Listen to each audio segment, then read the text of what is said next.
போது இவ்வளவு பணம் வரும் தமிழ்ல விளம்பரம் பண்ணிட்டு இருக்காங்க. நம்ம ஏற்கனவே ஆன்லைன் தடை பண்ணிருக்க சூழல்ல இந்த மாதிரியான விளம்பரங்கள் வந்து தமிழ்நாட்டை சேர்ந்தவங்களே பண்ணும்போது இது வந்து நிறைய மாணவர் மத்தியில் ஏற்படுத்தாதா? இது வந்து நம்ம ரெகுலேட் பண்ணிட்டு இருக்கோம். ஆனா தமிழ்ல வந்து அவங்க விளம்பரம் பண்ணிட்டு இருக்காங்க.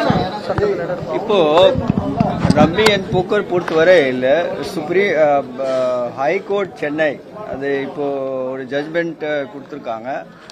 அந்த ஜட்மெண்ட் படி இந்த கேம்ஸ் வந்து ஸ்கில் பேஸ்ட் கேம் தான், அதனால பேன் பண்ண முடியாது. இருந்தாலும் அரசுக்கு வந்து இந்த ரெகுலேட் பண்றதுக்கு அதிகாரம் உண்டு, அது சொல்லியிருக்காங்க.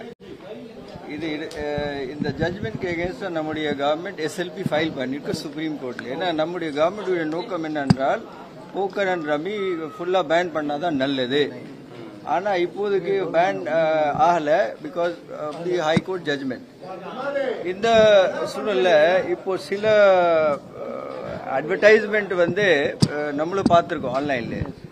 அட்வர்டைஸ்மெண்ட் தடுக்கிறதுக்கு நமக்கு சில கைட்லைன்ஸ் உண்டு. தேர் இஸ் அத்தாரிட்டி அந்த அட்வர்டைசிங் ரெகுலேட் பண்றதுக்கு அவங்களுக்கு இப்போ எடுத்திருக்கிறோம்.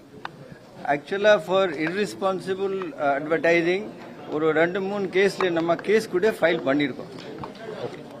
தேங்க்யூ.